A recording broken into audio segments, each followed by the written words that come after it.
s'est observé entre minuit et 3 heures du matin. La vie est tout de même une chose bien curieuse.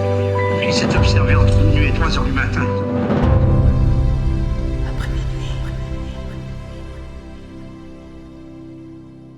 Bonjour Marvin. Bonjour. How are you doing, my good friend? Ah, ça va bien, et toi? I'm doing good. Good Thank you for doing this. Oh, Merci d'avoir accepté l'invitation. On va faire le doublage. Thank you for giving me the invitation. Oh my God, it was my pleasure. So, la chose, toi, tu fais partie des icônes de Paris déjà. Toute personne qui est passée par Paris, qui habite à Paris, ils connaissent très bien cette belle voix du jazz dans le métro de temps en temps, c'est sûr. Et après, les gens ils savent pas que tu fais de la comédie aussi. The first time I saw you doing comedy show, it was, I think 2 or 3 months ago. Oh, wow, that recent. I didn't realize it was that recent. Yeah. It's like August. I think August, yeah, during the summer, yeah. Was that a Frog Revolution? Oh, yeah, I think, I'm not sure about it. Okay. But, yeah, it was good. It was you and 3 comedians and c'était super bien. Oh, on s'est bien marré. Et après, ce mélange entre la comédie américaine, la comédie française, c'était magnifique. Et j'ai une question à te poser, c'est qui ton meilleur comédien? Your best comedian. Oh, get out of here. So can you see the thing there? There is a thing next to my casquette. Dave Chappelle, the mask. Oh, yes, the mask. Yes, yeah. The Chappelle mask. The Chappelle mask. I was at Dave Chappelle's show 2 years ago here in Paris. Wow. Yeah. And that's the thing, like big stars will come here, like Dave Chappelle, Chris Rock was here recently, Michelle Wolf, Jim Gaffigan is here on a regular basis, and Trevor Noah, I think, passed through here. Oh, yeah, I think so. Aziz Ansari was at the Olympia. Like a lot of the stars come in, but people don't know about the local shows, about this English comedy in Paris, Réseau. And so one of the things that I want to do is use my platform, this platform I've been building, to encourage people to come to the shows. And it's been working because that's how I learned about the English comedy scene in Paris. Yeah. 2 girls passed me and they introduced themselves as comedians. And I said, well, I have this show that I want to do and people don't really know me as a stand-up comedian. Or the show is funny otherwise, but people would never call me a comedian. And also, I was kind of afraid to call myself a comedian at the time. That's a heavy word. Because, okay, I'm a comedian. Yeah, but you're not funny, though. Who the fuck you call yourself a comedian? I had a friend that came to support me, and he brought his son, and the son brought his classmates. Yeah. And the son said, oh, my dad's friend is a comedian. They said, is he funny? And he said, well, he's my dad's friend. Funny or not, it's not the question, but he's my dad's friend. My dad's friend. We need to laugh after, you know? They either laugh at you because you're not funny, or they laugh with you because you are funny. Whatever. Yeah. So that's how I learned about it. And even that platform in the Metro, I meet so many people in the course of a day. Oh, yeah, for sure. Business owners. The project, or rather the brand, is called Jazz du Metro. It is not entirely a jazz project. It's that I was in the Metro and using Musiciens du Metro as a means to engage with commuters and to personally invite them to come and see me in a jazz club or at the show that I had created back in 2014. Yeah. And I didn't have any PR help. And I didn't have any producer. I was going from door to door, knocking on doors at production companies. And they said, oh, if you want to do a jazz concert. And they were telling me the names of jazz clubs that I had already played in. You're talking about here in Paris? Yeah. All right, okay. You know, you see the one-man show, one-woman show, the poster in the Metro. Yeah. And you take the name down. Yeah. And then you write them or you go to them and you say, oh, well, I have a show. And then you say, well, it's called American Jazz. And as soon as you say jazz, they say, oh, well, you have to go to Duke de Lombard. You got to go to Sunset Sunside. Not knowing that I'd already sold those places. I didn't sell Duke de Lombard, but I played there before. And is that a club? Yeah, that is the club. Okay. Yeah, Duke de Lombard is probably the most important jazz club in Paris, next to New Morning. There's New Morning. The big ones are New Morning, Duke de Lombard, Le Bazin Salé, and Sunset Sunside. Those are the big four. All right, okay. And I had played And I didn't play Le Bazzi-Salé. And I did the jam session at Duke de Lombard. So I know where to sing. That's not why I'm in the Metro. So anyway, I got turned down a lot. So I found the club and I did it for 2 years. And I was packing the place out because I would sing every day and people would stop and they'd say, well, where are you going to be at? Come to the club on Thursday night or go Sunday because I'm hosting the jam session at Sunset Sunside. Yeah. And I would see kids bringing their parents. Oh. Yeah. So I would see 15, 16, 17, 18-year-old in the audience, or they got a group of their classmates and they say, oh, that's the guy from the Metro. So we're going to go see him sing at Sunside. He's got this thing he's doing, or he's got his thing at 38 Rivoli, is Rue de Rivoli. That's the other club. Oh, he's at 38 Riv on Friday, and so we got to go. And if they can't go, then there's somebody in the audience that said, oh, well, my friend says she sees you every day at whatever the station is. And she couldn't make it, but she told us we should come and support you because your voice is blah, blah, blah, blah, blah. Yeah, I can say it. Your voice is so amazing, man. Yeah, so amazing. You can say thanks. Oh, I mean, I've been told in that like all the days. So. I'm not an asshole. I don't think I'm an asshole. When I said, you're not. Just like, No, so they say, oh, well, my friends recommended I should come and see you and hear you. And so it's really this exchange that I have with commuters. I'm at Gambetta at 8 o'clock in the morning, from 8 to 10, or from 7:45 in the morning until 10 o'clock in the morning. And everyone knows me. The workers give me a fist bump. What is that? The controllers. Oh, yeah. Oh, yeah. It's a ritual. Oh, yeah.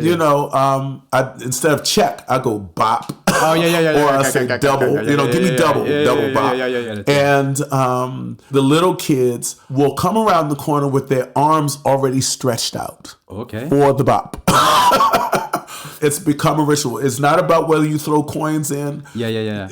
That's my man. This is a ritual. Every time I come down the steps, I pass them. I give them the bops. Yeah. And I go and take my drink.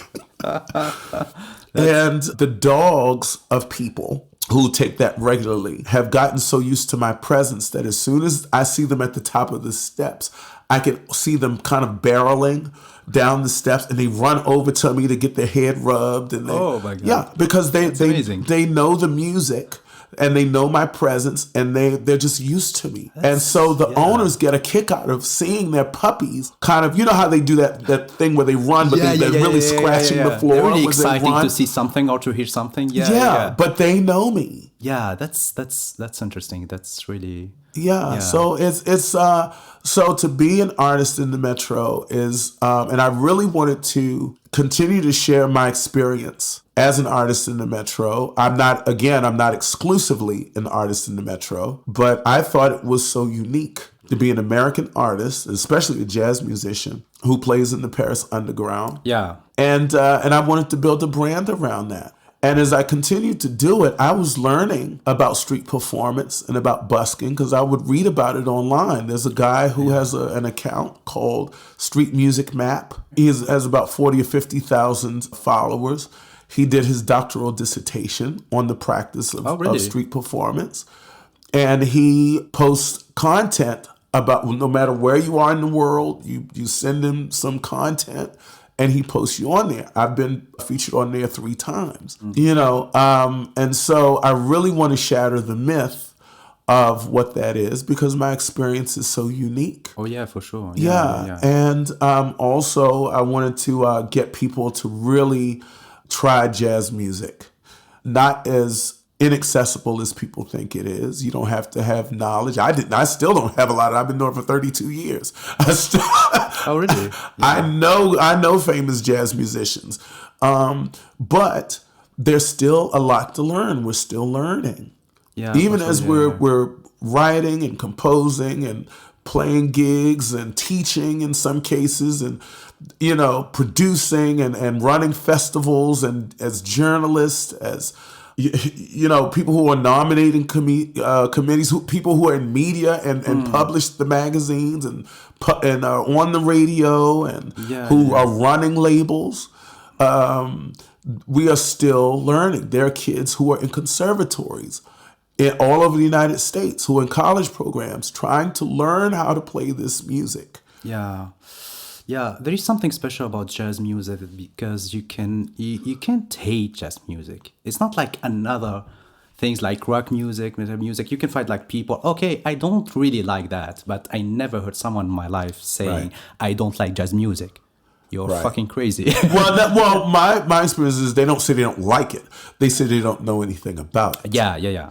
And it's something intimidating about it that shies people away, or they say, "Oh, I love jazz," and they can't tell you, who the artist is. It's just dinner music on only Pandora. know Amy Winehouse. Is that Amy Winehouse? She's not a jazz. All right, okay. But she has, with her collaborations with Tony Bennett and her admiration of Dinah Washington, she has certainly has a jazz influence.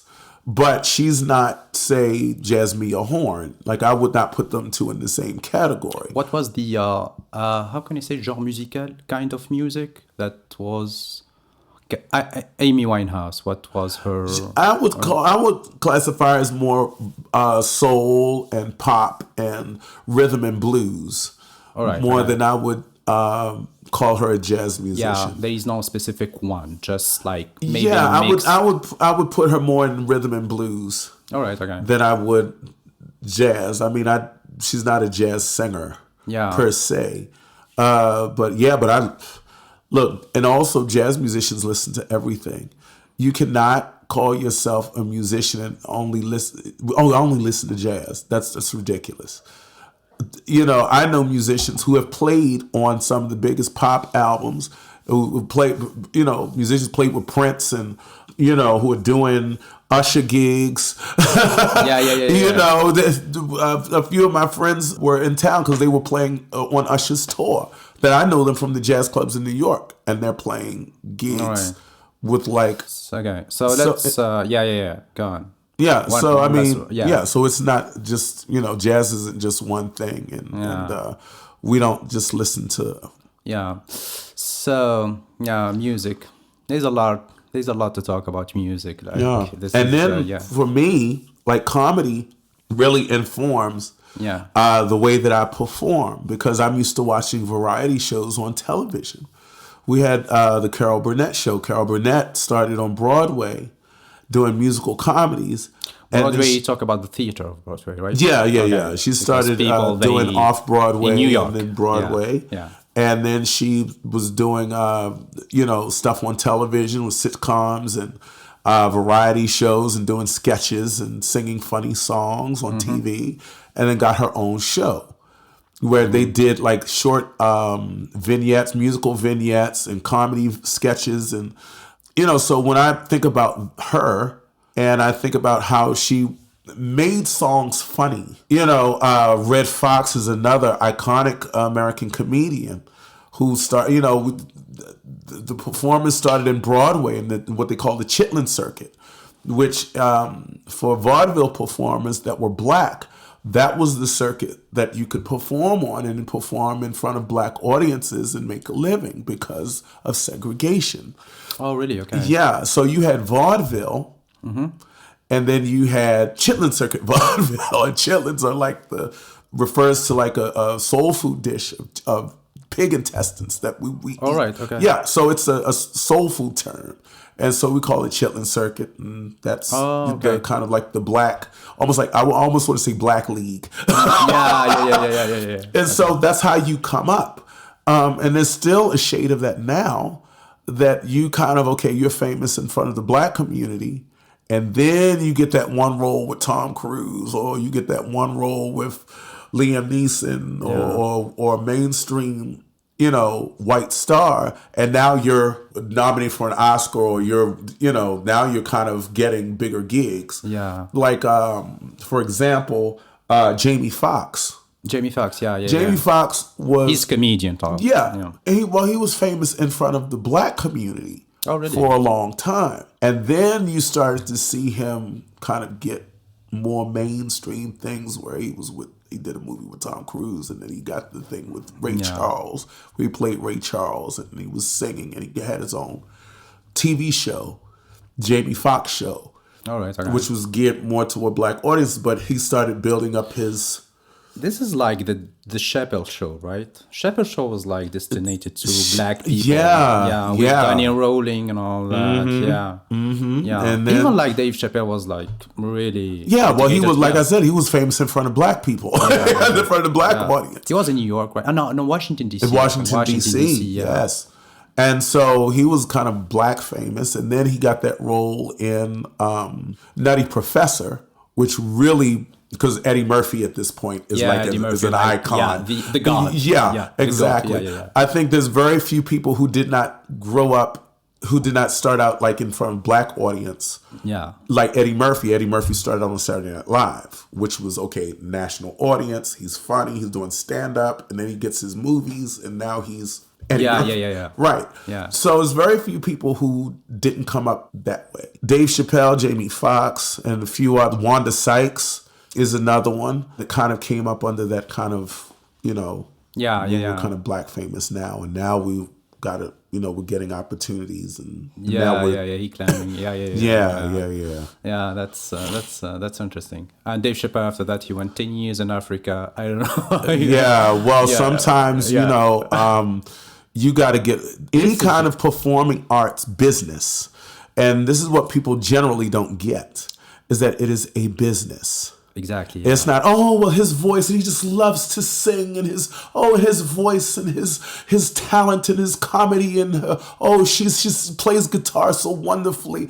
Yeah, but there are people who are there to exploit you. The business is to exploit your talent. Yeah. That's what it's about. And there are some who are shrewd enough, you know, to kind of build their own brands and who really know the business. And, you know, that's how you have your Taylor Swifts and your Beyoncés and your, you know, and people like that, and your Drakes. But even old school, when Frank Sinatra, you know, and people like that were coming up, and they were doing the deals, you know, and then the animal was a lot different then, but it's the same thing. Show business is not for the weak, and it does not matter how good you can sing. It does not matter, and that's why I kind of, after 30 some odd years, when someone, but your voice is so great, and I'm just like, child, it's not. I mean, I appreciate the compliment. I know you mean well, but it's like, it's a whole lot of people can sing. Yeah. It's a whole lot of people that are funny and talented and can dance and can do the job. Yeah. There are a lot of people bagging groceries right now at Monoprix. Yeah. There are a lot of people who's going to do it. That's the thing. Yeah. There are kids. I know plenty of funny people around. Oh my God, they're putting burgers in the bag and handing it at McDo. Exactly. Yeah. They're everywhere. Like and you know, like I know people who have lots of Grammys. Like one of my friends has 8 Grammys and may be nominated again this year. And he sent me a WhatsApp this morning. Oh man, I'm sorry I missed you because I texted you yesterday. And you know, that doesn't mean that he's gonna, you know, we're gonna skip hand in hand through Grammy land. For sure. And you know, we're just gonna win Grammys together and just make millions of dollars with your wonderful singing. It doesn't work like that. Yeah, that's the reality of things. It's not, So it's tough. And so I came here. Yeah. Before that, you were in New York, right? I lived in New York for 6 years. For 6 years. Okay. And New York is difficult. You have to have a plan. All right. Okay. And New York is sort of like, that's where you hustle. New York is where you work. New York is where you get tough. Really? Yeah. New York has everything. There's somebody, like one time I went to NBC to apply in the gift shop. All right, okay. Not to be on TV. I just want to work in the gift shop part-time. Well, see, it's NBC. For $8.50 an hour, I went and I filled the application. My God. Yes, in New York City. When is that? This was, this had to be like somewhere between 2010 and 2012. All right, okay. And I was also moving furniture and I was cleaning apartments. and I worked part-time at the Hammerstein Ballroom. Typically American. So the Hammerstein Ballroom, I was a stagehand. And so you think of any major show, they had WWE shows there. I think Madonna did something there once. They had an American Comedy Awards one time. You know, and they had these big time preachers that would come and they would tape their services there. So Hammerstein Ballroom is a big deal. I was working as a stagehand. So I go to NBC. I'm going to make a little extra money on the side. And I remember very succinctly a young man who had dreadlocks, who was the security guard. He had, you know, the red blazer on and the NBC patch. And he was like, it's not your first day. You come here for applying, right? Yeah, I'm just applying for the job. Okay. And so he's standing there by the front door as the door guy. Later in the day, I was in Times Square, like 42nd Street. And I saw him carrying a saxophone case.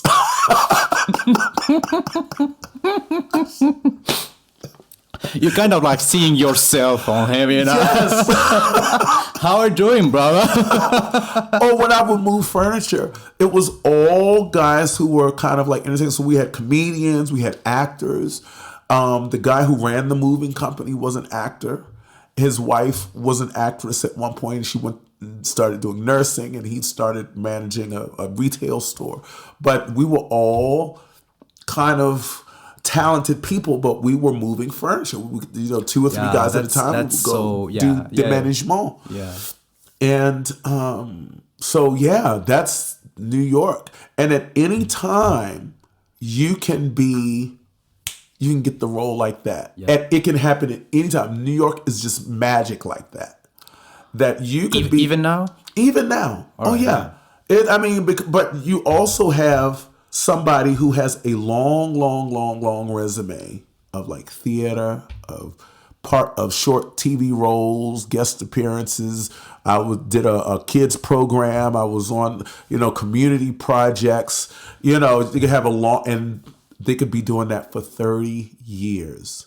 And you never hear of them until they get that one role. Oh, now I'm, you know, 60, 65, and I've got that one role on Broadway now that is now, they're writing about me now because this is the role that is making me, I've lived my whole life. And I got that one Tony nomination. Oh, he's nominated for a Tony now. And he's had this long 35, 40-year career. And the perfect setup and settings. Oh, yeah. But then also, you could have that one person that was, I saw him playing guitar in the subway, and now he's playing at the Boom Boom Festival in Austin, Texas, and he's on tour, and it can happen at any time. Yeah, it really why we don't have things like that here in France and Paris?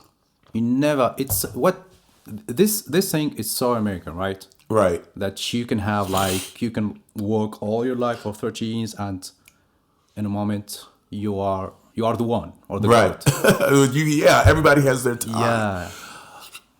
And you know, coming here, I thought, because it happened for me really Why fast. Why coming here? Why this? I came here for vacation. I literally came here for vacation. I didn't come here to be a singer. I didn't come here to he's trying his hand in Europe. No, I'm not. I'm just trying my hand at some creme brulee because I never had it. And I'm hanging out at the Eiffel Tower eating a baguette. Like, I'm trying my hand at some Côte de Boeuf. That's what I'm trying. So I came here for vacation. I'm not coming here to stay. And one of my friends said, "Oh, well, you should stay because, you know, nobody's here singing like you, and you should, you know." And so I said, "Why not?" I had a return ticket. I did not use the return ticket. I said, "Forget it." All right. And so I thought that you work hard, you know, you do all the things you're supposed to do. You get on TV, you get on a label, you're in a community project like Musicien de Métro, which gives you visibility. You're on the radio. I sang on Antoine Decaune with my band on Canal Plus. I sang on France Inter. They wrote about me in Le Monde. They wrote about me in blogs. I mean, just when I was meeting you today, I mean, people know me on the street. Hey, aren't you the guy you singing in the Metro? Don't you the Jazz the Metro? All right. So everyone knows you. Everyone. I'm not as famous as, say, Gregory Porter. I ain't at that level. But I've achieved some things. And, you know, and people kind of know me. Like, there are people who know me from the Metro who don't know that I have an album. Five albums. Five, actually. They have no idea about my career. They have no idea that I played festivals in Europe. They don't know that, you know. I think, we've talked about that before, because we always have that idea that someone is playing on the Metro. He's in need of money. He's like doing this. Or he has to get noticed. And one day he's going to be a superstar of jazz music. And he won't need to sing in the Metro anymore. You know, I have this exchange with like people. There are kids who come up to me and ask me questions about the music. Yeah, that's amazing. You know, my son likes Frank Sinatra. Oh, really? Oh, well, here's my 5 Frank Sinatra songs he should listen to. There you go. Yeah, oh, my daughter plays violin. Oh, well, here's some violin players that I know. And you should go to their websites and email them. When they come to town and go to their concerts, you can, you know, get online lessons if they're offering them. You know, the controller in the Metro came up to me and told me his favorite jazz Don't records. Give me a ticket, I will play you some jazz music. I've given them CDs. Just trying to make a deal. I've given them right CDs. Now they don't speak any English, only in French. Ah, ne parle pas anglais, monsieur. Non. Votre ticket, votre passe Navigo, monsieur. J'ai pas compris. I know that. You were talking in English to him like 2 minutes ago, asshole. But they'll say it right in plain English. You are in France. Speak French in English. Yeah. So you just spoke English. But my stance on that is, if you are a public servant, you work for the RITP, and you know this is the #1 tourist destination in the entire world. You don't know if I'm a tourist who doesn't speak any French, or whether I've been here for 10 years and that I should speak French.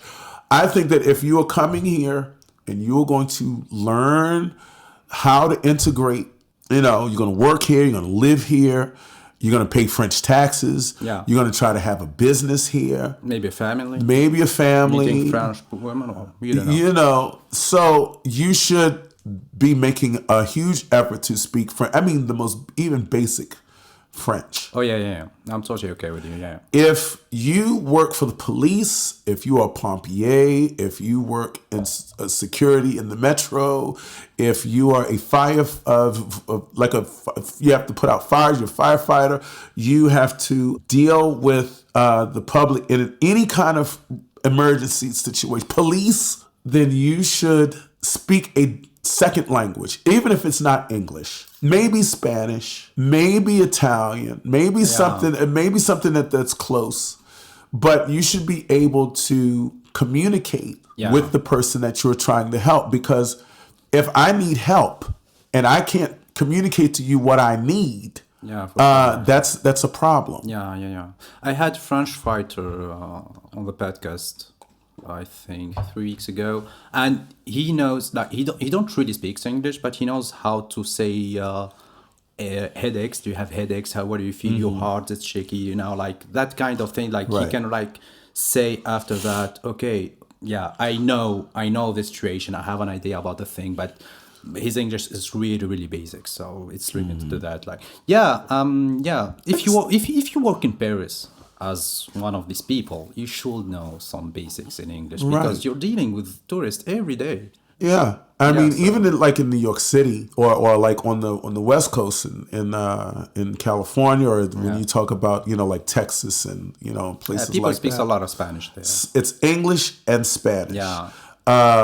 You know, but you have the border too with Mexico. So. Yeah. And then New York is like, there's a lot of immigrants from like, you know, from Latin countries who go to New York. And so it's very, very Latin. Even New York? Oh, definitely. All right. Oh, okay. absolutely. Spanish and English. All right. Those two things in New York City. And so Americans should learn a different language. It's a requirement in high school to get your diploma. You have to take foreign languages. Oh, yeah. And I chose French in high school because I didn't want to speak Spanish. I said, everybody is taking a Spanish class. I know everybody's going to be in there. German, I was like, shit. German, like, no. It looks hard. When you're reading, like, Parfignugan, like, no. I remember someday there's like two people near, like, on the Metro speaks in German. I didn't get any fucking word, man. Yeah. I was trying, like, okay, can I get the context, like the main subject of the discussion, all that? Like, nothing, really nothing. If I heard someone speaks in Spanish, like, I can get it. Okay. Right. Maybe in Portuguese, I can get it. But German was like Chinese for me, man. Yeah. I meet a lot of people, like, in the Metro, and so it's a lot of, like, Italian, like I know some basic io sono americano, io faccio cantante di jazz, I get basic stuff like that. Yeah. I always try to learn one or two basic things in a different language. I know how to sing happy birthday in Russian, and even in Arabic I know how to say shukran and inshallah. I know what inshallah means.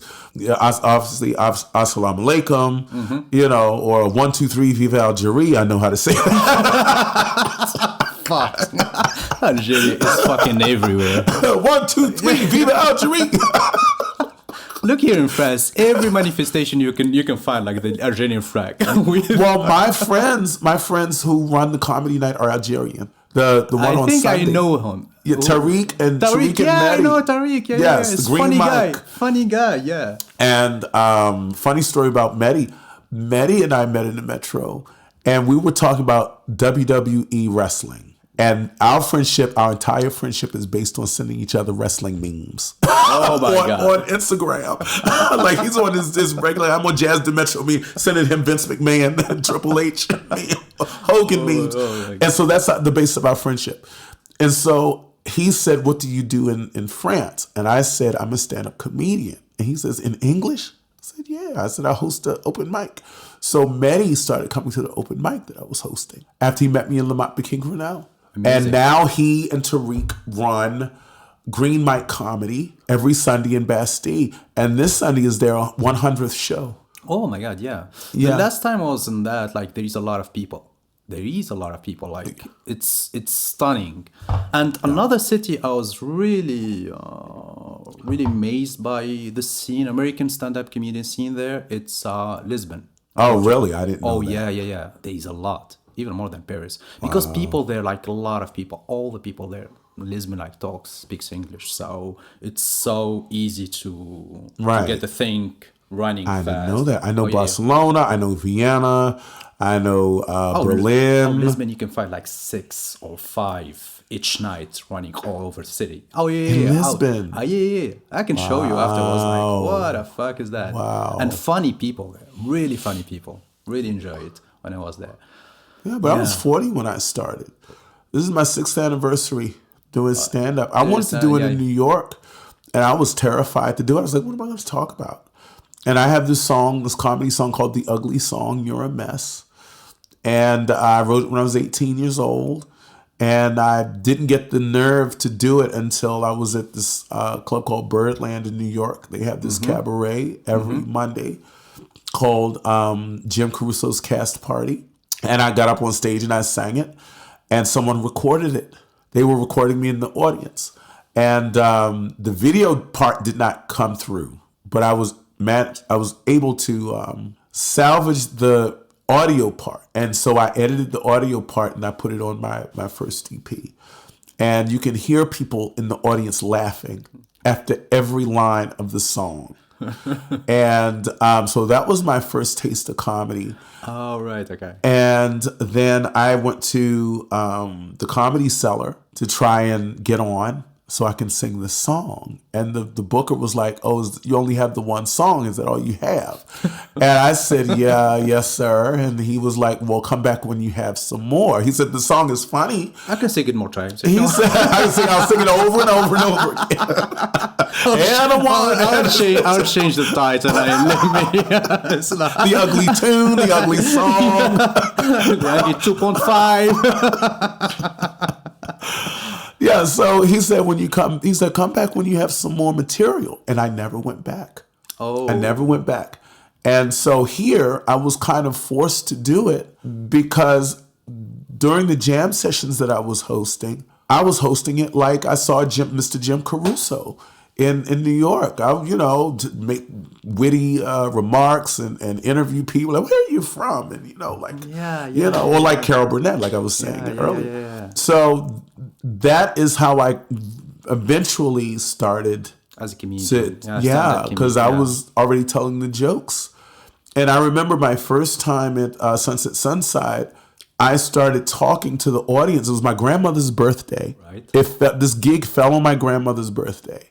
And she's long gone now, but I was on stage talking about her.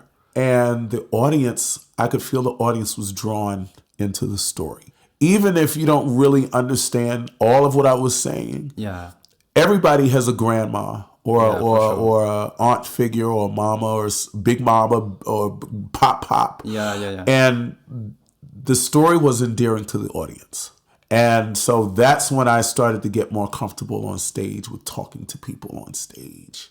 And then they'd be like, What was that story? Oh, no, it was my grandmother's birthday. So I was telling her, I was just saying, it's my grandma's birthday. And, I'm just, telling these things about her. Yeah. And so they were drawn in. And then I was singing this song called Darling, Je vous aime beaucoup, which is Nat King Cole's song and has demi-English and demi-Francais. Mm-hmm. And so it's Darling, je vous aime beaucoup, je ne sais pas what to do. So I'm like kind of making these sentences. That's amazing. Yeah. And so the audience thought it was funny. I was singing it as a serious, because I'm singing at a jazz concert and I'm singing. But it wasn't here in France. It was here. I'm telling you, my first time in Paris. Okay. And so they thought it was funny. French people thought it was funny that I was singing this song with this, this mix between French and English. Yeah. And so I was getting the laugh. And I just stopped in the middle of the song. I said, can y'all let me sing my song? And then that was even funnier. I was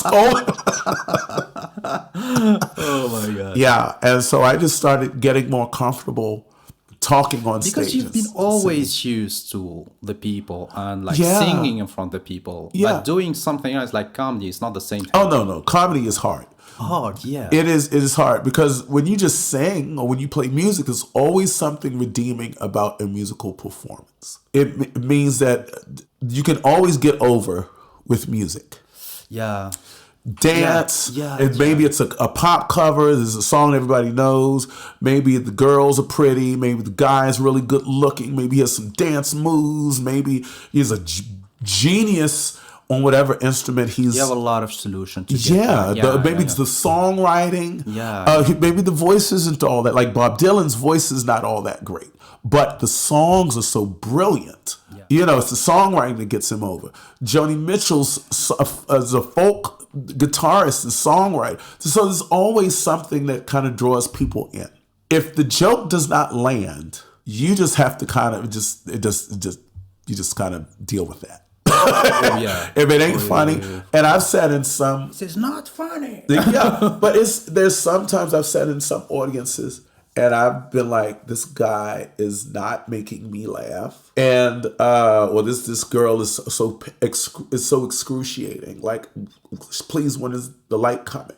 And you can feel that in the audience. There's some discomfort in the audience. Oh, where they're like, oh God, this guy's so not funny. Like.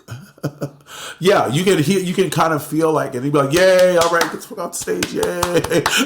Yeah. So it's hard, but a lot of it is personality. Like Johnny Carson, who's a great TV interviewer and comedian, he said that 80% of it is likability. If the audience doesn't like you, it's the vibe too. It is the vibe. The vibe, the way of talking, the way of behaving It's on the stage. it's a lot. Yeah. It's a lot of things that go into it. I can be funny with my friends at the dinner table. Yeah, I know a lot of people like that. Yeah, I can know be a lot funny of in the people. car, like on the car trip. Yeah. I'm the funniest guy in the car. Oh, yeah. All we do is laugh, cry, snot coming out of your nose, my side hurt. Oh man, Yeah. you're so crazy. Do it in front of 50 people on stage on comedy night on Tuesday. Yeah, for sure. It's And you will bomb. Yeah. I do have the same thing with my friends because I have a lot of dark humor. When I do it with my friends, like we laugh it ass off. Yeah. Like it's really funny. But when I do it with strangers, like what's going on with this man? It's like, he needs some help, I think. But you also too, it's one of those things where sometimes it's hit or miss. Like sometimes you can get on stage in front of one audience at 7:00. And 7:00 audience is eating up everything you're doing. Oh, you're hilarious. You can't even hear the next joke because they're laughing so hard. The 8:00 crowd, crickets. All right, okay. Sometimes it's the audience. So there's a lot of factors that go into being a comedian. And that's why you see an established star like Chris Rock or Dave Chappelle going to these small clubs and trying out material. Just because I just had a special on Netflix and got 2 million views, that doesn't mean that, I can't go to my local club and try these jokes out. Because when they write new stuff, they have to test it out. Oh, yeah, for sure. Before they start going to the theaters and doing the Netflix special. Yeah. And so you'll see them do a surprise thing at Comedy Cellar or DC Improv or something like that. Or Wednesday night is for, up and comers, but we got a special guest tonight. Yeah, and it's Dave Chappelle. Yeah, and you're like, oh my God, Dave Chappelle, what is he doing? And so Dave Chappelle is likely, when you see him come on that Wednesday night with 35 or 40 people, he's writing new material. Yeah. Or he just does it because he just likes to do it. Jerry Seinfeld played here at the Pan Am. Really? Yeah. I didn't know about Jerry that.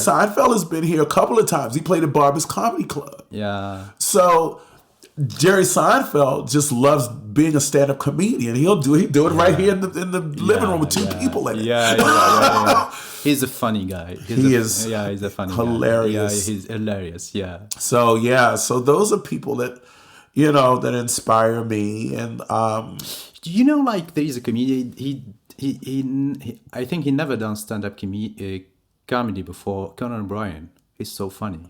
Well, he was a writer. He's a writer, The Simpsons writer. Yeah, he was writing for The Simpsons and writing perhaps for some other stuff. But he's so funny. Like his TV show on Netflix, Conan Beyond the Border. He reminds me of David Letterman. Like with that kind of so David Letterman hosted when Conan O'Brien was on NBC and doing the Late Show or the Late Night with Conan O'Brien. Yeah. David Letterman was the guy who hosted the show before Conan. All right. Oh, that's a long time ago. Yeah. And so David Letterman got the big show on CBS to go up against the Tonight Show. He got his own show, his own late show.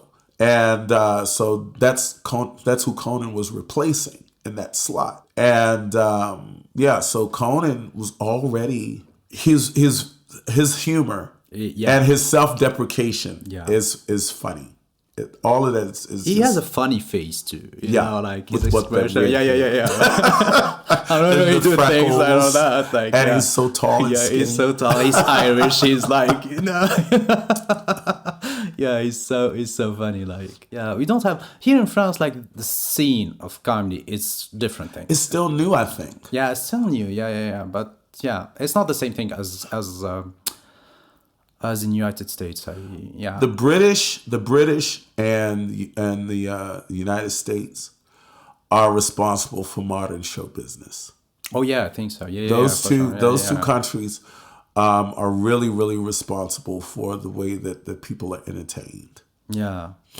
And then when you start talking about the actual meat of it, like the soul and the flavor of it and the nuance and the kinds of music that is presented, then that definitely comes from Black people in the United States. The most known comedian in the United States are Black. Yeah. But here in France, because musicians came to France to perform. Dancers came to France to perform. Comedians historically did not come to France to perform. So that's the barrier reason. for language. Yeah, and so that's the reason why French people don't really know our comedic icons. Like Red Fox, and they might know Richard Pryor because he's a little bit more contemporary. But Slappy White and LaWanda Page and so many others, the Eddie Rochester Anderson. Like, we have an entire legacy. Same way we have an entire legacy of music. Yeah. And sports and civil rights is the same legacy and lineage of Black comedic performers. And how we integrate that with music and, and such.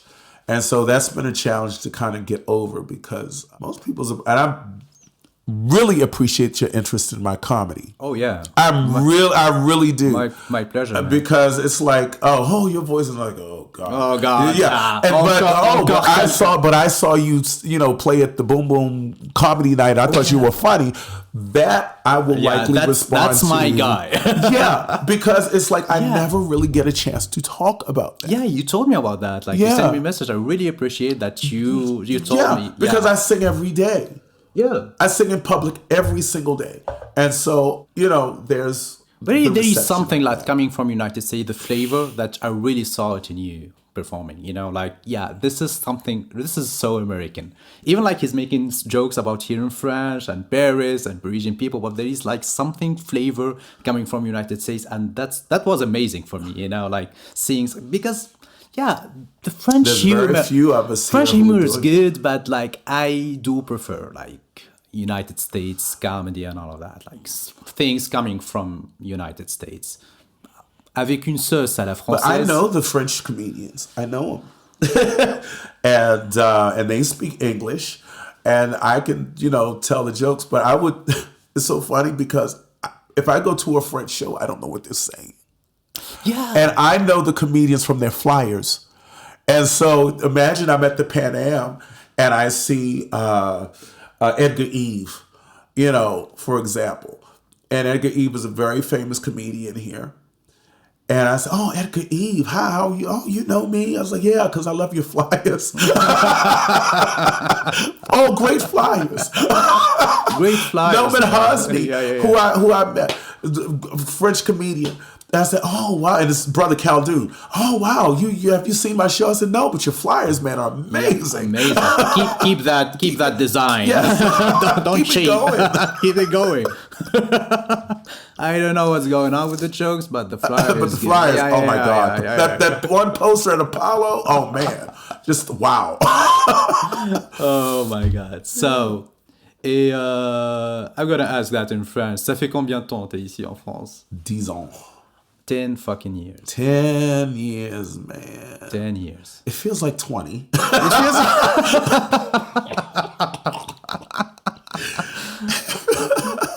Do you miss the sun? Well, I think I'm underground all day long. So excuse me for this one. Okay. it's like asking someone with cancer, how's it going right now? It's good. You're showing life. How was the sun for someone like? It's like I'm the groundhog of Paris. If I come up and I see my shadow, we have 6 more weeks of strikes in France. So the weather in New York is like here in Paris. Kind of. No. Because Paris doesn't get snow. Oh, right, yeah. Paris doesn't really get any snow. I can count really 2 winters. Yeah. I do remember, yeah.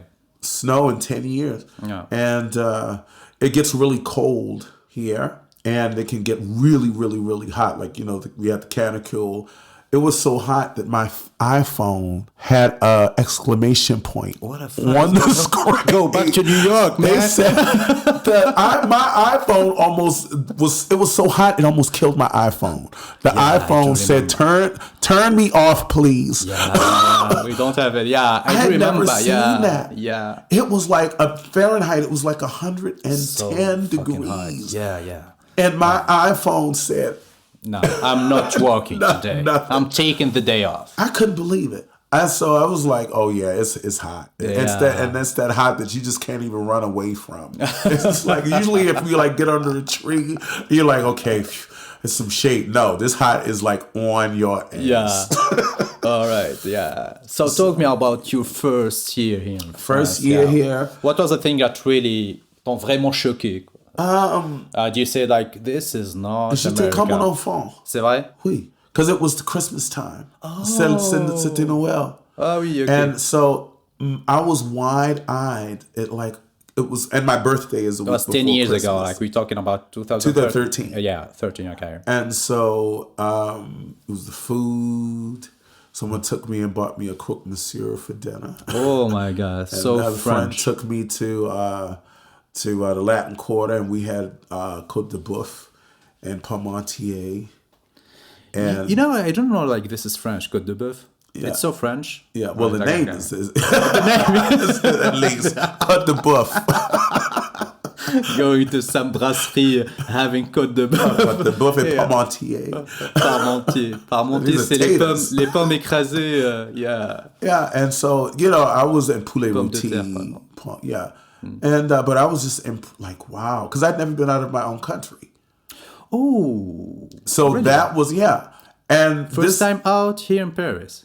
was my very first time outside of my own Okay. country. We do have something in common, both of us. Yeah, and so it's like it was unbelievable for me to be outside my own country and to finally see Paris, because Paris is such a legend. And I was like, oh, okay, it's slightly different, but it's a city just like Yeah. any other. And especially when I saw the mattresses in the street where people were sleeping, I said, oh, this is like New York kind of. You know, I had the same experience. Like I do remember the first time on the plane land and I saw la Tour Eiffel. I was like, yeah, so fucking beautiful. And after that, like the first time I got out the airport, seeing like people, homeless people on the street, because in Tunisia, North of Africa, we do have that, but not really. Right. You don't see like that really often.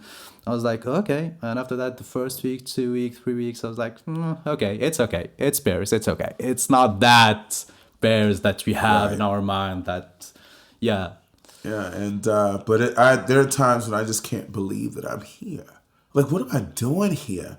It just feels like it really feels unreal sometimes. Did you thought about going back? Oh, sometimes. There are things that happen here that make me very irritated and Like make what? me want to give up.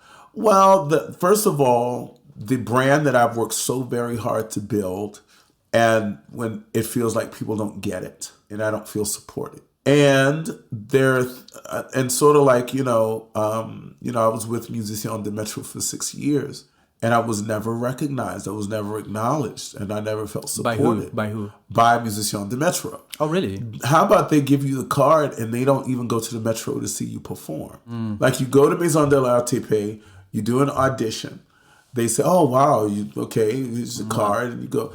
And they never actually come to watch you perform. And I would think that after, having been written about in the media, being on France 2, having you such talked about that? And having, because I let her have it.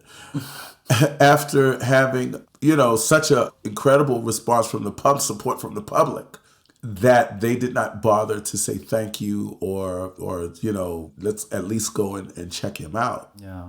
We won't tell him we coming. We just gonna roll up on him and just say because he might be on his good behavior. If and we know we coming at 5 o'clock. He gonna have his hi, everybody. How are you? Comment ça va bien? You are the guy who sings. Oh, yeah. So, oh my God, that's crazy. The people know me on the street. Yeah, man. Like, I think like 1 hour ago, Yeah. you've been here and some girls passed by. You are the guy who You're the sings. guy. You are the guy. You are the guy. That was the question. You are the guy. Yeah. So they never even, with rare exception, invited me to anything. They never actually come to an endroit to come and see me perform. I never felt supported by them.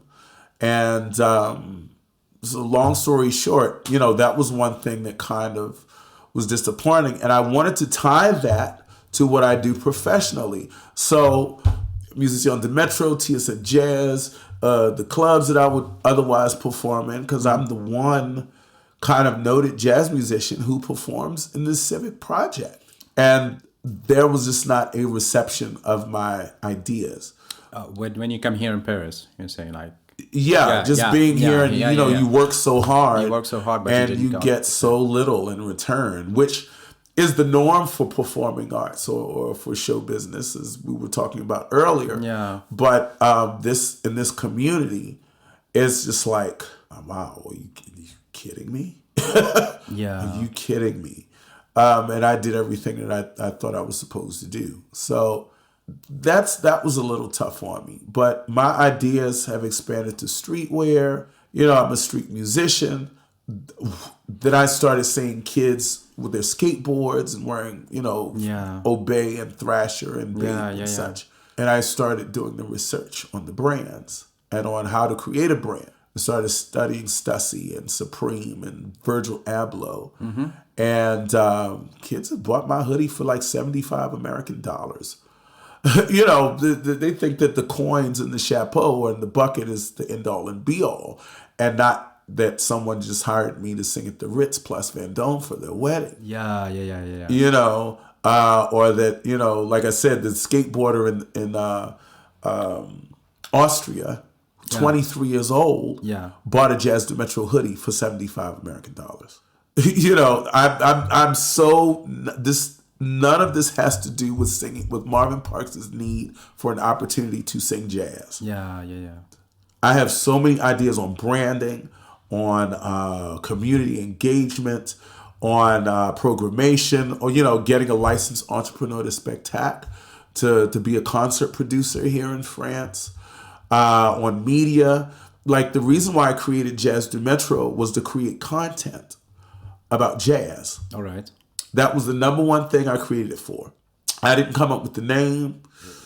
Someone said, "Oh, it's not every day you see jazz in the Metro." I said, "Oh, well, I'm keeping the name. That's the name. That's it."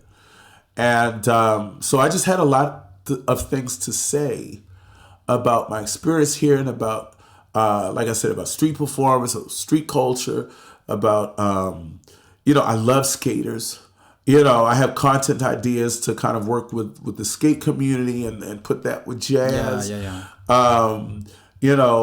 To create some kind of media to tell Americans, because I'm an American here in Paris, and say, hey, we have a scene here in English. There's a lot of American here in Paris. And so that is why I created Jazz. Jazz de Metro is not a performance in the Metro. It is not a jazz singer. It is not a person who sings in the Metro. It is not singing in the Metro. It is the brand name of this content and this clothing and merchandise. All right, okay. That I... Yeah, that's good to know. And you're working as a group of people right now? No, it's me. I'm there. I'm the secretary, the treasurer, the HR. Marvin, you're fired. Wait a minute, I'm Marvin. You're hired again. All right, get to work. Chop, chop. But you are building this brand. I can see it. You do have a brand here in Paris. Literally, well, that's it. I created it 6 years ago. There's something around you singing and doing comedy and being here in France. But that, like I said, that aside from the performing aspect of it. Yeah. But, people don't know. I come out of Madeleine Metro Station from singing for 2 hours and then go right over to Cerruti 1881 and talk to my friend who's the lawyer at Cerruti. Cerruti, the menswear clothing brand. They have no idea where I'm at. Yeah, when I leave the Metro. Yeah, because like we said, we always had that idea, like someone's singing on the Metro. And that's the only thing you can do in life. That, and it's not fair that you can pass someone for 15 seconds in a metro corridor and you think that that's the only thing they do is just sing in that corridor and you only pass them for 20 seconds. This is not true. No, this is. I wrote on this is not on true. Facebook about 14 points. and I had it translated to French about this is what Musicians of the Metro is. This is how you approach an artist in the Metro. And the filming, oh my God. Let me talk about this filming. Okay. Shit. Do it. Because when people pass you in the Metro, and it's flattering that people have heard something that got their attention. Yeah. Because if I sound like shit, and they were just like, that would be different. Can I turn it off? Yeah. But it's flattering. For sure. That people think that whatever it is that I'm singing, or that my voice, they think it is beautiful, or they think it's amazing, or whatever the compliment is. Thank you very much again, Saf.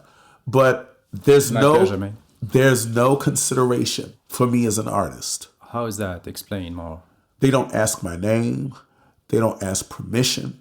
They don't stop long enough to even tag me make sure you tag me in the you know. Yeah, they stop long enough to pull their phone out and to stand there and film. But I don't have time. You know, can you make sure I don't have time. You stop long enough to dig in your purse. Yeah, I do have an explanation for that, because you are singing on a public place and you are singing. Oh, well, I'm singing. The fact that you are singing. You are like you are giving something. Yeah. I mean, that's the real shit. Yeah, and he's singing to us. So I can use my phone. You know, like there's something. Even after I say, this is a media project, and I have content, especially about public safety, which is a huge, huge issue. And I've made videos about public safety, about pickpockets. You know, I've actually taken my camera and gone down the staircase with it and explained to people that when you take this line and when you go on this staircase, this is how they do it. Oh, right. Oh, that's interesting. Oh, yeah. I posted it on Instagram. So, because you're seeing a lot of that. Oh, my God. They do it right in front of me like I'm not even there. Really, man? Oh, yeah. I've seen people get stalked. And so when I make the announcement, even more than what they make on the loudspeaker, Dames et messieurs, s'il vous plaît, restez attentifs, gardez votre sac et l'autre chose de valeur, méfiez-vous de voleurs qui passent par la station Le Marpiquet Grenelle et les autres. S'il vous plaît, restez attentifs, restez vigilants et méfiez-vous de pickpockets. Je vous souhaite une belle journée. Merci de votre attention. I say it in English, I say it in French. I'm very loud. I sing a song called There Are Pickpockets in the Metro going up and down the stairs. Keep your eyes on your affairs. Always pay attention around you. And people either think it's funny, because it is kind of funny. I mean, no, who the fuck is singing about pickpockets in the Metro? Who's doing that? So I get say it to alarm people, man. But when I sing it at the comedy show, I want people to laugh. Yeah. And I kind of But when you do it on the Metro, I'm roasting them. Yeah. And also, when I'm doing it in a comedy audience, it's because they're so mythicized that they're not real to people, because there's so many jokes and there's so many. All you know is just, your stuff is missing, or you might see those little kind of creepy little like rom girls and they think, this is a rom.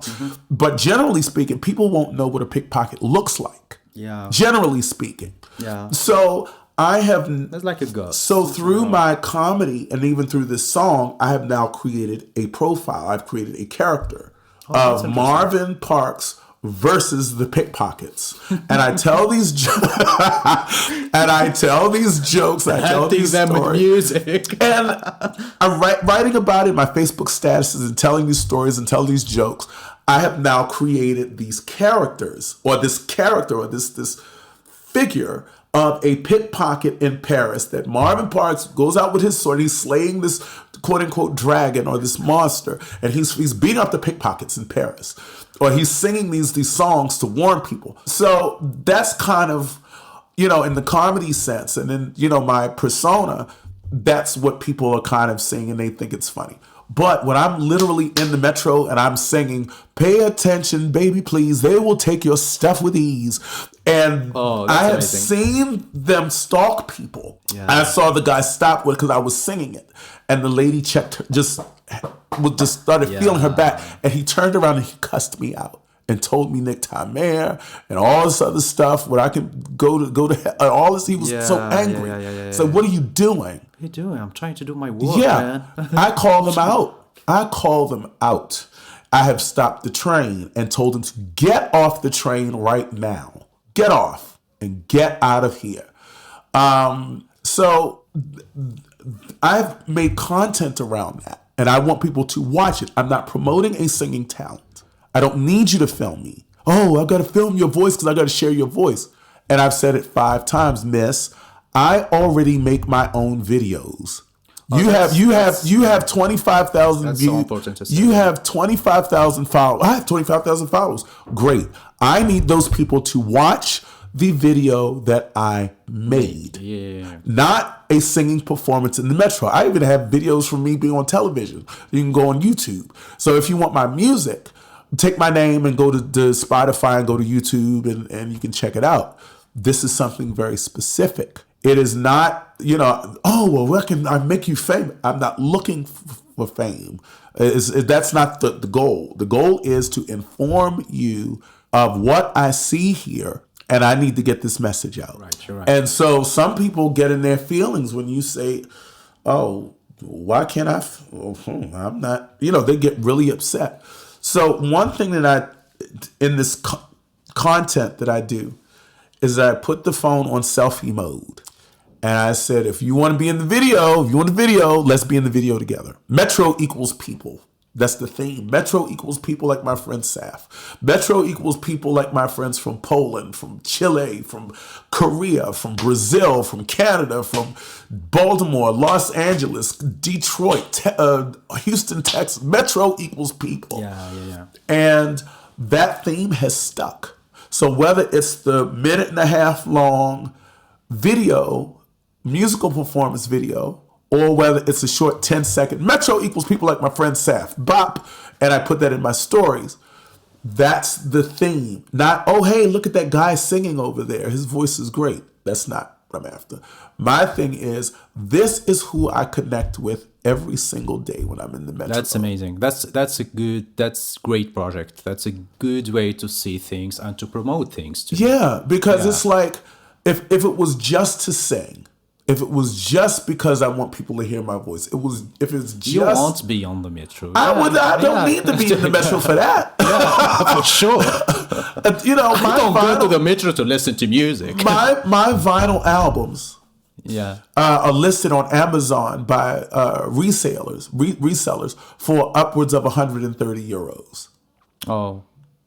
I don't see the 130 euros. Yeah. But it's flattering to know that somebody thinks that my album or my singing is that great, and this product is so unique that I have it. And and if you want it, you got to pay me $150.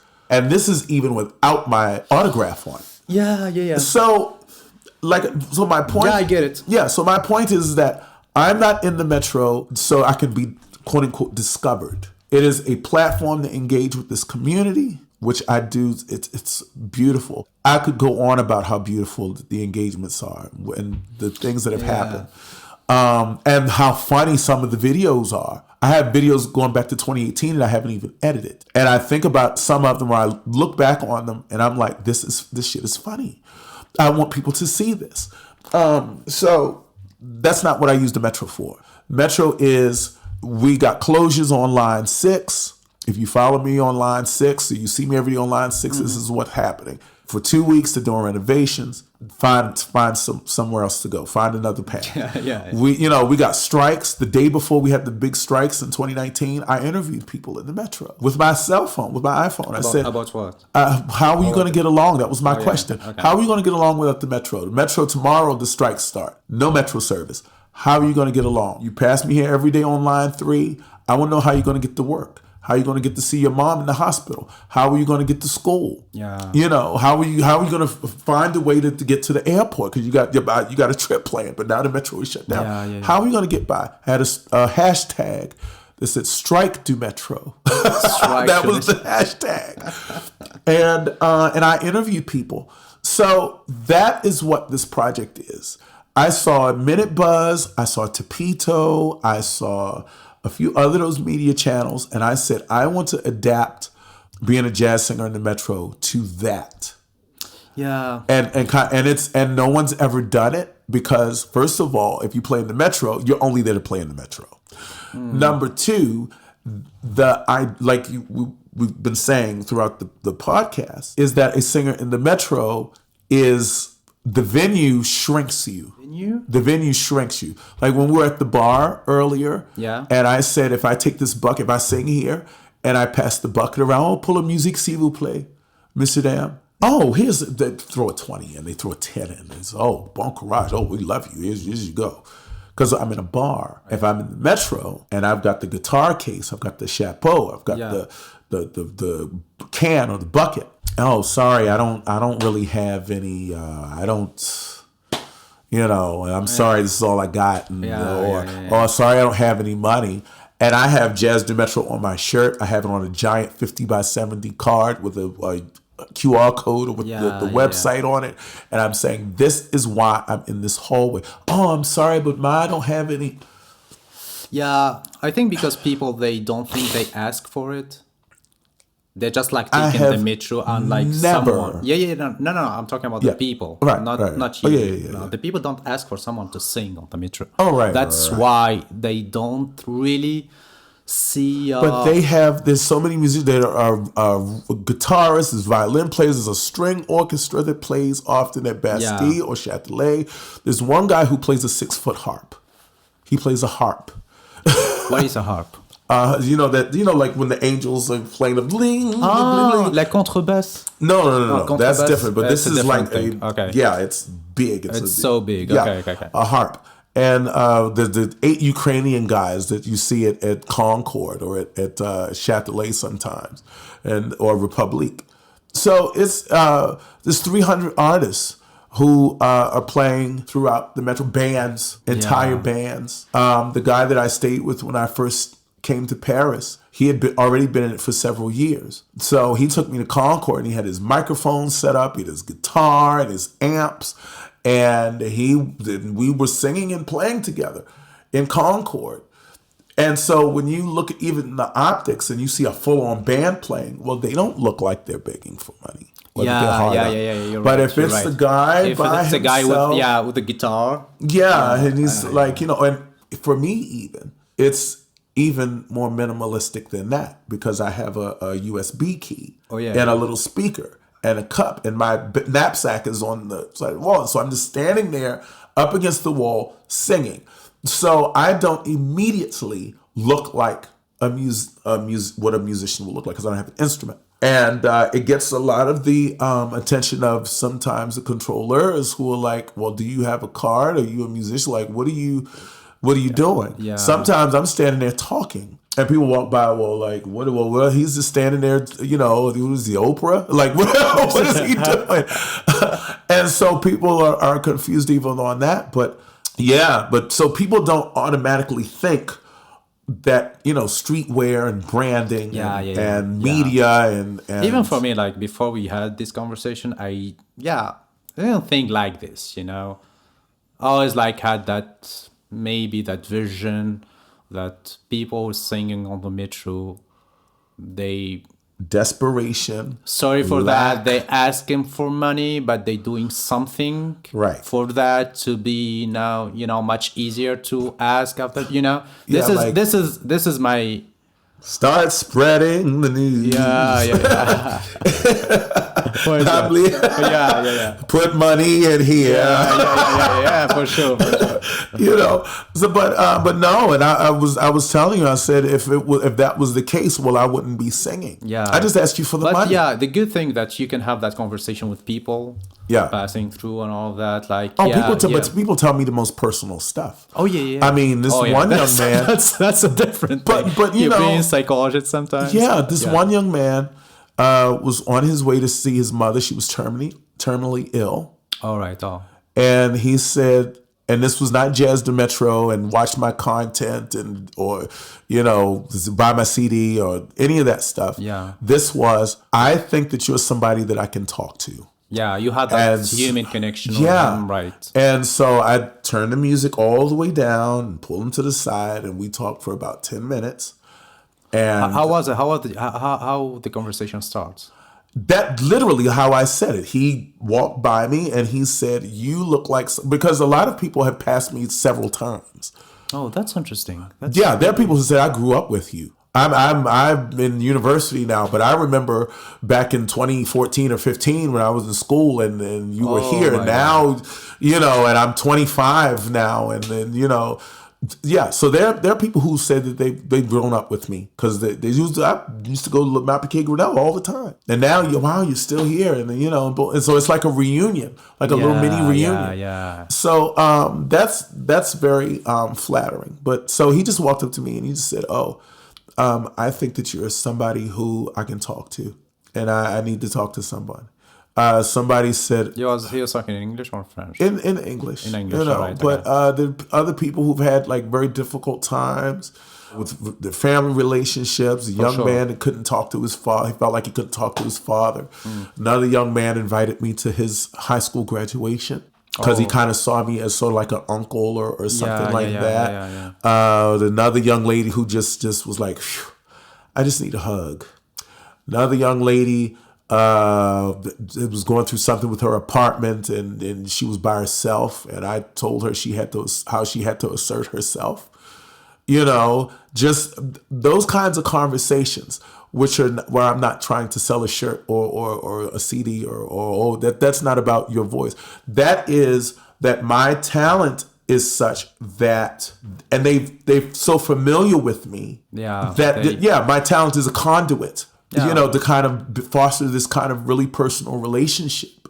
And so a lot of those things happened. During COVID, when I had the lockdown, there were people who made sure that I didn't starve or that I had somewhere to live during the lockdown when we couldn't go to work. You can't sing in a theater. You can't sing in a bar. Yeah. You can't do stand-up comedy. You can't work if you're working in the theater as a stagehand or you can't because it's shut down. I can't even play music in the street. Or in the Metro. That was awful. Yeah.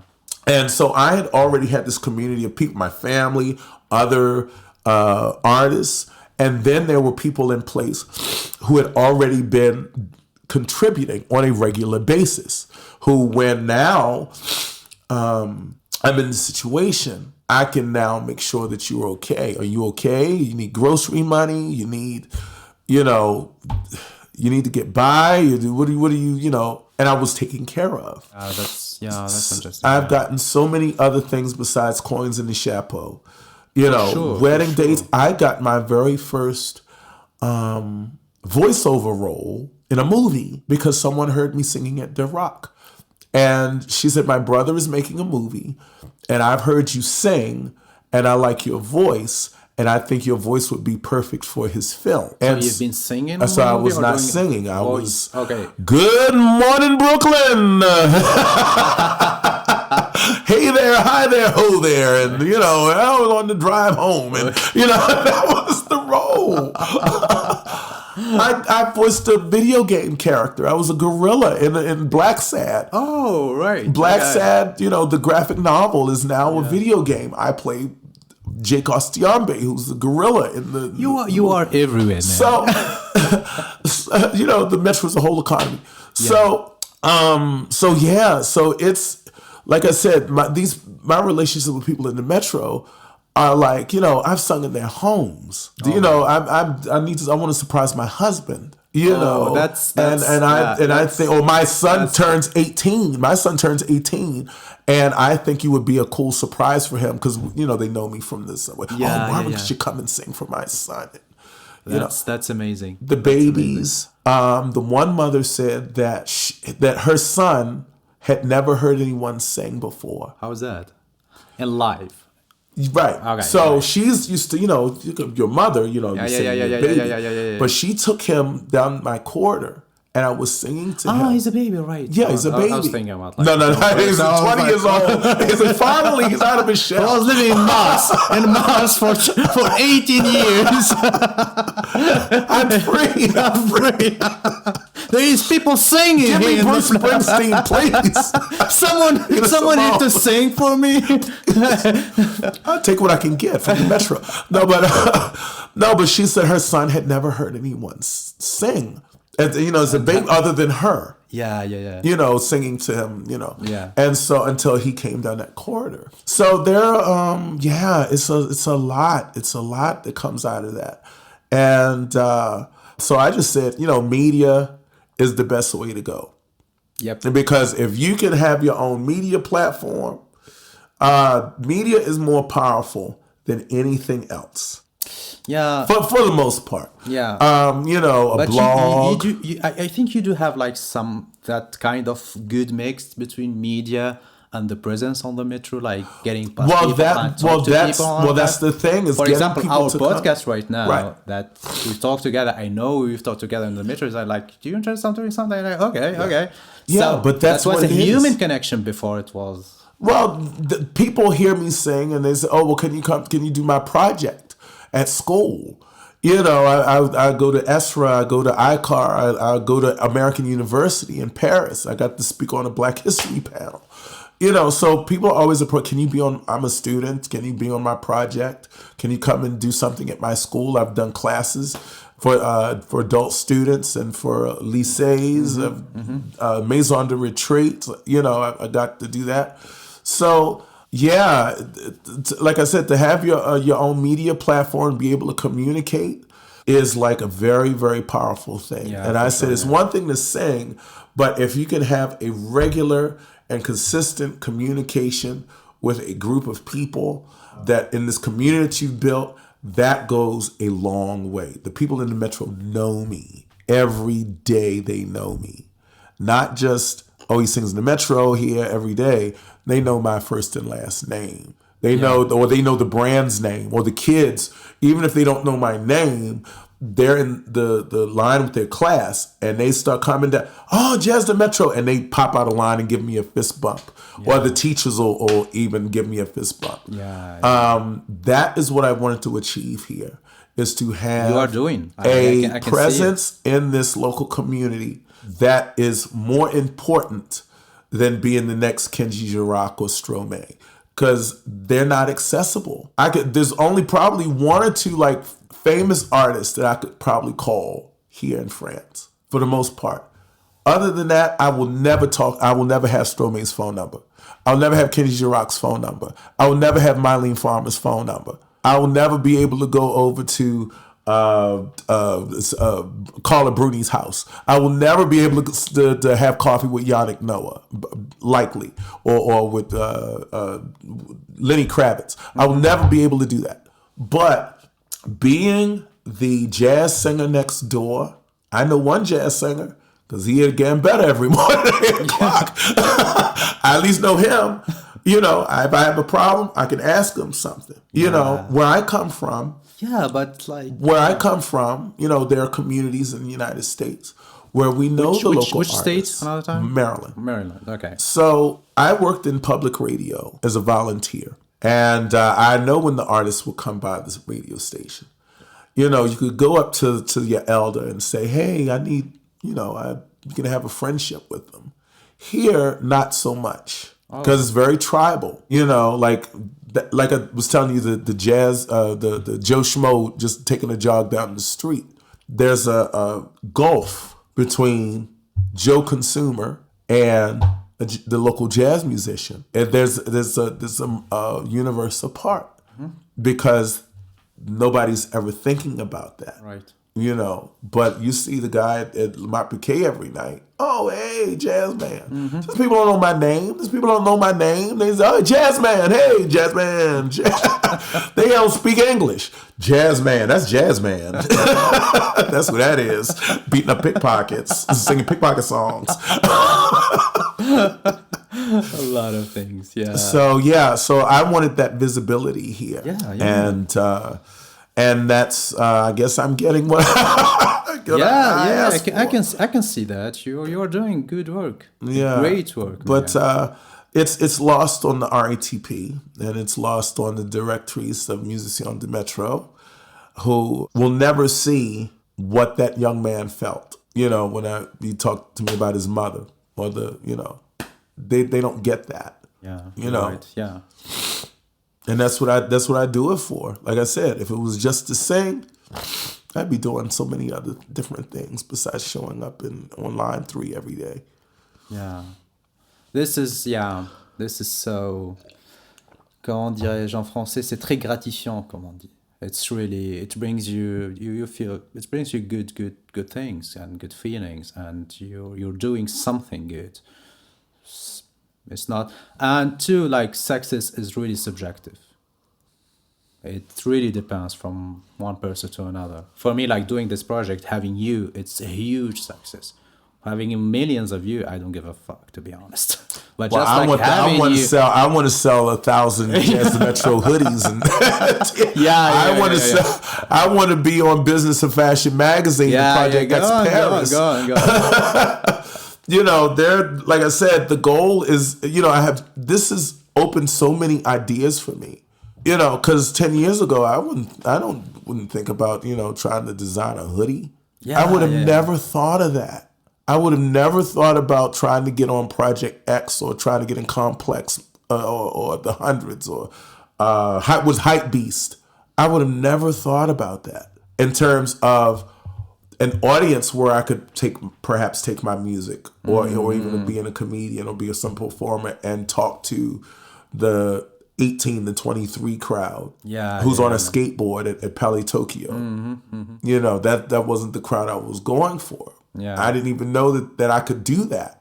And it's like it becomes a rabbit hole of ideas. Like, okay, I got Jazz de Metro. Well, I got to put it on stuff. And then, like I said before, I saw, these brands and I didn't know what they were. And then doing the research and you do the research and you learn and you learn and you learn and you be like, oh my God, wow, I can't wait to get excited about it. Stefan Ashpool of Pigalle. I met him. He follows Jazz de Metro. Oh, that's amazing. Jean Tweetu, he doesn't follow me back, but I've communicated. He has my album. He's one of the few people that has an autographed vinyl. He and his wife, Judith, have a signed vinyl copy of my album. I sent one to Virgil Abloh, and then one worker that works on the line 8 bought my album, and I signed it for him. Only 3 people have signed vinyls. And so Jean Tweetu, Stefan Ashpool, that's who that's the direction I'm looking at. It's like, wow, how do I get, and sometimes you need to start something and see where it's going on. I'm not this is the only thing that I'll be 47 years old in December.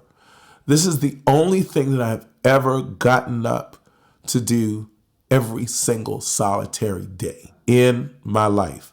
Whether it's reading something online, whether it's being in the metro, whether it's printing a T-shirt, whether it's trying to get samples, whether it's looking for new vendors, whether it's learning about what supply chain is, whether it's trying to figure out what store I can sell it at, Zalando or ASOS, trying to figure out how do I get an invitation to Fashion Week? How do I get a fashion PR person? How do I get in the CFDA, the Council of Fashion Designers of America, meeting models? One of the very first black man to model for The Gap in the company's history is modeling a Jazz de Metro hoodie and T-shirt. Now, he doesn't have the hoodie, but he has like 2 versions of the shirt. Right. And he photographed himself and he sent them to me. This is an iconic model, not even an iconic black model, an iconic model who's been modeling for 40 years. He modeled for Kenzo and Jabot and is now modeling for Banana Republic. And he has on a Jazz de Metro T-shirt. He contacted me on social media and said, how do I get a shirt? I sent him a red one. I sent him a black one. He went through Harlem. Where is my shirt? because I'm not the one, the model. I can be a model, I think. I can try. There's a Horace. Horace, the skincare brand. All right. When I looked on the billboard in the Metro and I saw this model who has very dark skin, who has short kind of like, curly hair, and who is a little bit chunky, who does not look like what most people would think a model would look like. He's so unconventional. He's so against the type. Yeah. And I just stand there and look at it and be like, this is really real. It's unbelievable. Yeah. He looks nothing like you would think the average. If you saw the guy on the street, you'd be like, model, right. And then he is on buy some croissant. Yeah. Don't eat all the croissant. But then you look on the billboard and you see his face on there. And it's like, wow. So it says so much for... It's not usual, yeah. It's not usual, especially for dark-skinned models. Especially for dark-skinned male models. It's so rare to see that, who of a certain size. So that's very inspiring to see that. Yeah. The scene is changing, I think. Yeah. Yeah. So that's real diversity when I look at that billboard. Yeah. So c'est quand on va poser la question en français. C'est quand tes prochaines dates? Who knows, child? I had something last Wednesday that I organized with an auberge. All right. And it got canceled because of the rain. Oh, okay. So, because we were going to be out on a terrace. But then, people just hire me for private stuff. Mm-hmm. So I'm just working like weddings and birthday parties and whatever comes in. So I'm not really... The next show, maybe. Yeah. But you don't have any dates for the next show? Comedy show, stand-up comedy? No? I usually post those things in my stories. But for now, just, follow the content. Go listen to my records. If you don't know any of my music... go online and I'm on Deezer and Spotify. I do have a new CD that I'm working on. It was from a concert that I did several years ago, and it's called Live at Sunside. Sold a few copies of it, but this is my live album. All right, okay. And I have like 17 tracks on it. So 14 of the tracks are from the concert. And then the other 3 are like song demos. So like Pickpocket Song is on there. Ugly Song is on there, which was on another disc. Yeah. And then another song that I recorded while I was in Republique. Where's that? Republique Metro Station. Republique. La République. Yeah, somebody had filmed me singing there. And I was like, oh, wow, I like the audio. So I decided to put it on there. And so 17 tracks live at Sunside. I'll buy that. Yeah, as a mixtape. When you give me a T-shirt. And you get the deal. That's the deal. That's CD a and trade. T-shirt. That's a trade. But that's the deal. You get, you buy the T-shirt and you get the CD, or vice versa.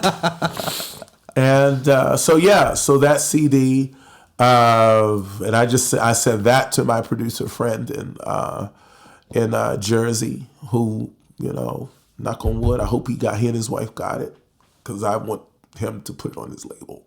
All right. Put it out. So anyway, so I'm always doing something. Always. I have. The last thing is I would be remiss if I didn't mention this. Go on for the last thing. Pup du Métro. Pup du Métro. Pup du Métro. So I have Jazz du Métro. I have Pup du Métro. Pup du Métro is my project and my brand that is solely dog content. Explain that. All content on social media, and specifically on Instagram, that is about dogs. So if you pass me in the Metro singing and you have a dog, all right, then I will interview you about the dog and put a caption on Instagram and a photograph. And so I will either be photographed with the dog, or there's a video clip with the dog, and the owner. Sometimes it's with the owner. But yeah, it's all about dogs that I encounter in the metro and then throughout the city of Paris as I'm going through. That's interesting. I love, and I told you earlier about, when I'm at Gambetta early in the morning and the dogs greet me, they're running over to me. And he's making some music sometimes. Yeah. But like I said, they've gotten so used to me that they just, it's almost a natural thing for them to come over to me and get a little snuggy wug time. Come see this human. It's good. It's great. Oh my God. Hey, baby. Hi. Oh. And like I said, the owners get a kick out of it. So I made it into a project that I've been doing now for about a couple of years, 4 years, where I photograph dogs in the metro. And some of them are so funny because they don't stay still for the picture. So sometimes what I get is what I get. And so they're nabbing at my ear. They're trying to get a kiss. And the picture is taken mid-smooch while they're on my neck or my ear. And some of it is very cute. Or you see the dog, but it's a blur because they're in the middle of moving or wiggling. They're wiggling around. There was one dog in particular that I remember at Republic, and he was so shy. Okay. And he would not, I was, hey, boy, and he would not come to me. So when I did the photograph with the owner and they held the dog up, the picture is of him giving me a kiss. Oh, that's amazing. Or from behind. I will post this picture with the publication. That is funny. Okay. Because he was so shy and he didn't want to be bothered. But as soon as he knew he was in the picture, he was like, I'll take this picture. Yeah. So guys, go find Pop de Métro if you are a human or a dog. You're gonna love it. The dogs have their own accounts. The dogs have their own Instagram accounts. Maybe, yeah. So it was so great to talk to you tonight. Today, we're not on the night today. Wow, it feels like tonight. Yeah. It's so fun. Yeah, this place is I can do anything about it. So this is nature. So yeah, it was so good to talk. Thanks to talk about all of that music, comedy, man. You're so inspiring, for sure. It's survival. They're not going. People are generally not going to give you something just because, and as rare as the case, but they're not going to give it to you just because you're good. You really have to work, and if they're not going to give you an opportunity, you have to create an opportunity for yourself. That's so good. That's the perfect end. I think. Yeah, I was mentioning this in the bar earlier. You have your Tyler Perrys, you have your Jay-Z's, you have your Dolly Parton, who, like I was saying, was selling the albums out of her car. Yeah. You have this comedian called Dolomite, where he would make ashtrays. He would do his shows and he would sell ashtrays. Ashtray City. And, he would make an ashtray and he would have, his postcards and his kind of merch, to kind of get by. So not only would he do the performance, he would sell his own merch, his handmade merch. Every successful person has to go through. You have to create your own. Don't wait for opportunity. You can't. Yeah. You need to create. You can't. If I waited, if I said to them, well, I don't have a card anymore. I can't sing in the metro. And I just sat there and just waited for the phone to ring. If I waited for someone to, you have your booked for 10 gigs for this event. There's some people who can do that now. They're in the position where they, they have their opportunities and their gigs and stuff. But if I did that at this stage, and that's the only thing, and people are very flattering. They think that I should be, on a worldwide tour. That's not happened yet. But if I waited for that to happen today, I would not eat.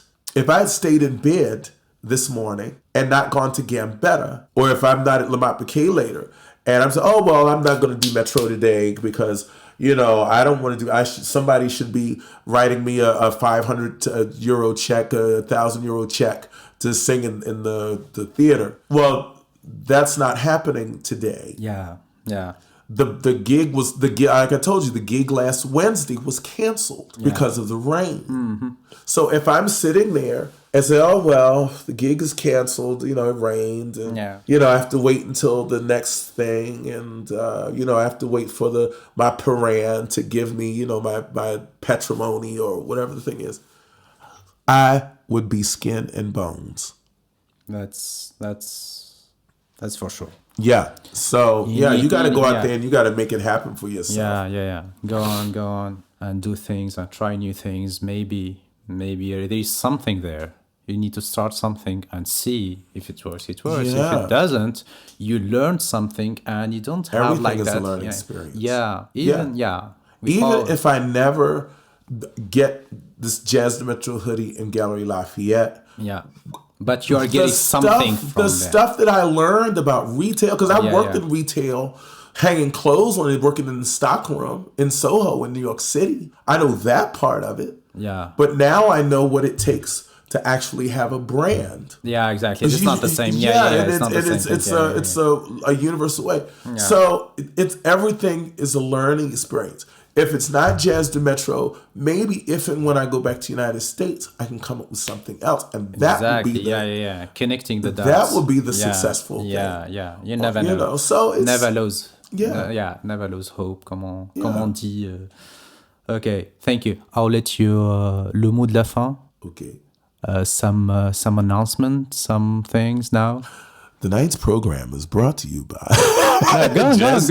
Go and do it's this. Brought to you by Jazz de Metro. Jazz de Metro since 2017, made with 100% pure Metro, and by McDonald's, and by the RATP. Go. That's by. Say something about the podcast. There is podcast.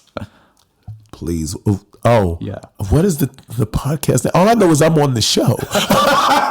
The show. It's called Après Minuit. Talk with stuff. Après Minuit. Après Minuit. Yeah. I have to get the.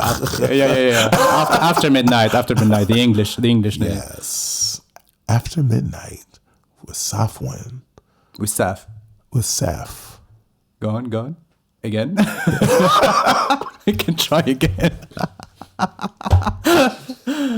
How much does this gig pay? I'm doing the audition. It's like one coffee. I call my agent. Thank you, man. Yeah. Bye, everyone. Bye now. La vie est tout de même une chose bien curieuse qui s'est observée entre minuit et 3 heures du matin. La vie est tout de même une chose bien curieuse qui s'est observée entre minuit et 3 heures du matin. La vie est tout de même une chose bien curieuse qui s'est observée entre minuit et 3 heures du matin. La vie est tout de même une chose bien curieuse qui s'est observée entre minuit et 3 heures du matin.